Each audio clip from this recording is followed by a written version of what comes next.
주택가격이 20% 오르면 출산율은 30%가 뚝 떨어진다고 합니다. 뭐 이런 얘기가 무슨 의미겠습니까? 뭐 우리가 살아가는 데 있어서 집값이 천정부지 치솟으면 우리의 삶이 더 어려워진다. 더 힘들어진다. 뭐 이렇게 의미를 보면 맞을 것 같습니다. 뭐 언제부턴가 대한민국의 출산율이 어떻습니까? 현재 0.7%입니다. 0.7%. 이 말이 됩니까? 이 말도 안 되는 출산율인 거죠. 근데 그런 출산율을 누가 만들었습니까? 누가 저렇게 출산을 포기하게 만들었냐라는 거죠. 뭐 매우 씁쓸한 얘기지만 지금의 기성세대들, 지금의 정부, 뭐 그들이 이렇게 만든 게 아닌가라는 생각을 해봅니다. 뭐 우리가 지금 뭐 결혼도 결혼이지만 결혼하고 난 뒤에도 출산을 안 하는 게 아니라 못하는 경우가 더 많아집니다. 뭐 그러다 보니까 점점 더 사람들, 특히나 아이들 숫자가 줄어들고 있는 거죠. 뭐 저희 집 꼬맹이들이 다니고 있는 학교에, 초등학교에 한 반에 학생 수가 20명입니다. 20명. 뭐 20명인데 뭐 전학 한 2명 가버리면 그냥 18명 되는 거죠. 제가 학교를 다닐 때만 해도 뭐 그런 기억을 가지신 분들도 있을 텐데요. 제가 초등학교가 아니라 국민학교였죠. 국민학교 1학년 때 갈 때만 해도 오전반, 오후반 있었던 것 같습니다. 오전에 출근하는 학생들, 오후에 출근하는 학생들. 왜? 교실은 안정되어 있는데 학생 수가 너무 많으니까 소화가 안 되는 거예요. 그래서 1부, 2부제로 출근을 했단 말이죠. 뭐 중학교, 고등학교 갔을 때는 한 학년에 반이 12개 반, 14개 반이었고 뭐 한 학급에도 뭐 55번, 60번까지 있었던 걸로 기억합니다. 근데 지금 뭐 한 30년 지났나요? 40년 지났나요? 뭐 한 3, 40년 사이에 한 반의 학급수가 3분의 1 줄어들었고 뭐 전체 학급수도 뭐 이제 심각하죠. 이제 저희 집 아이들이 다니는 학교에 초등학교 한 학년에 반수는 뭐 5개 반, 6개 반 이게 다죠. 이렇게 따져보니까는 20명 쳐도 한 100, 전교생이 한 120명 이렇게밖에 안 되네요. 저 때는 한 반에 60명 쉬고 14개 반, 12개 반 쳐도 얼마입니까? 720명. 한 6, 7배가 줄었네요. 와, 엄청나네요. 겁나는 거죠. 이제는 저희 집에는 아이들이 2명 있어요. 뭐 우스갯소리로 저하고 와이프하고 2명이 만나가지고 2명을 낳았기 때문에 플러스 마이너스 0이라고 저는 이제 생각하는 거죠. 근데 요즘에 남녀가 만나서 애 하나 낳는 걸 나오면은 그냥 1명이잖아요.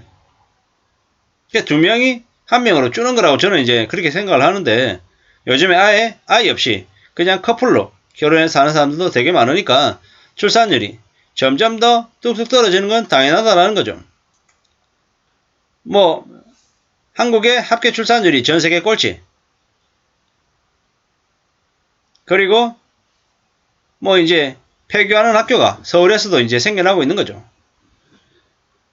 인구 감소 문제가 말로만 하는 게 아니라 이게 부동산 문제, 그리고 뭐 교육 문제, 뭐 여러 가지 문제들이 다 엮여 있는 거죠. 서울 도봉구에 있는 고등학교에 전교생이 159명이랍니다. 2년 뒤에는 폐교가 된다는데 좀 씁쓸한 얘기죠.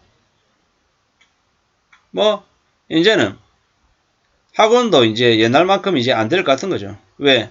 학생 수가 줄어들면 뭐 당연한 거죠. 뭐 도봉구에서 2년 안에 통폐합되는 초등학교가 한 곳, 고등학교시 2곳이 됩니다. 뭐 수도권에서 주택가격이 20% 상승하면 합계 출산율이 36% 하락한다는데요. 뭐 집값이 높아져서 집 사는 게 어려워져서 출산을 포기하는 사람들이 늘어난다라고 봐야 되는 거죠. 씁쓸합니다. 씁쓸합니다. 이러다가 나중에 인구가 2117년에는 현재 인구보다 70% 줄어들어서 1500명 될 수도 있다고 합니다. 뭐 이렇게 출산율이 낮아지는 건 주택가격, 취업하기 어려운 환경 등 뭐 여러 가지 이유들이 있다는데요. 씁쓸하죠. 많이 씁쓸합니다. 어쩌다가 이 지경까지 됐나 라는 생각이 들 정도인 거죠. 우리가 살아가는 삶이 참 녹록지 않구나. 많이 어렵구나. 이런 생각들을 이제 하는 거죠.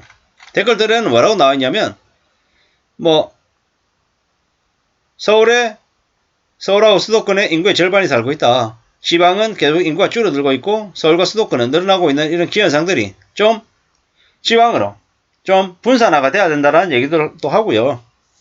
뭐 집값이 오르면 출산율이 늘어나는 건 말이 안 되는 거다. 뭐 집도 없이 누가 자식들을 양육하고 싶겠냐 이러는 거죠. 국가의 전폐 위기가 달려있는데도 뭐 관심이 없다 이렇게 얘기하죠. 지방 국회의원들도 서울에 사는 걸 뭐라고 얘기할 거냐 뭐 이런 얘기들이 많죠. 뭐 다른 한편으로는 내 몸 하나 건사하는 것도 힘든데 아이까지 낳아서 가난을 대물림하고 싶지 않다라는 그런 생각들이 저 출산을 꺼리게 만드는 주요 요인이다. 이런 얘기들도 나오고 있죠. 충분히 이해가 되는 얘기입니다. 집값도 집값이지만 뭐 586들이 좋은 자리를 다 차고 있어서 자리 양보하지 않고 버티니까 지금 20대에서 40대들은 치솟는 물가에 내 집 마련은 커녕 결혼도 꿈 못 꾸고 혼밥 시대에 산다 이런 얘기들도 있습니다. 지금 정치하는 이들이 60세 이상의 세대들이 너무 많다. 세대 교체가 좀 필요하다 이런 얘기들도 많습니다. 사회 전체가 암에 걸렸다. 뭐 이렇게 암담한 세상에서 뭐 어떻게 살겠냐 이런 말들도 많습니다. 생물도 자기가 살기가 힘들어지면 개체수를 늘리지 않는다고 한다. 사람도 마찬가지다. 뭐 이런 얘기들인 거죠.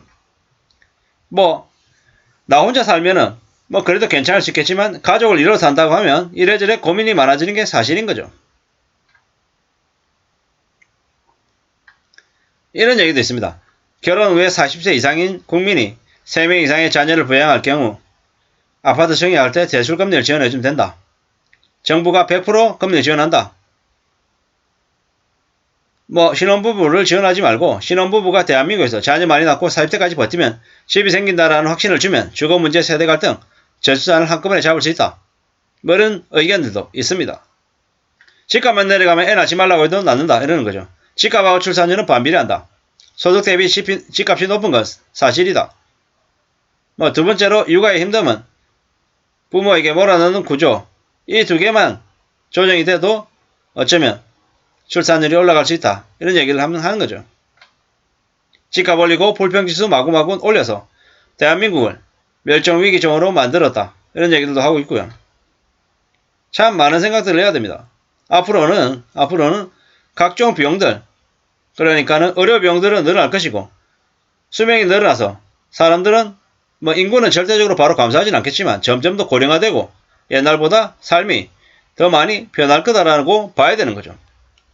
집값이 올라서 오른 집값 때문에 아이를 낳을 수 없다라고 얘기하는 건 우리 사회에 알려주는 메시지가 얼마나 강한지를 이야기하는 것 같습니다. 아무쪼록 지금의 집값은 절대로 정상이 아니다 라는 이야기를 이 언론의 제목이 이야기하는 것 같습니다. 감사합니다.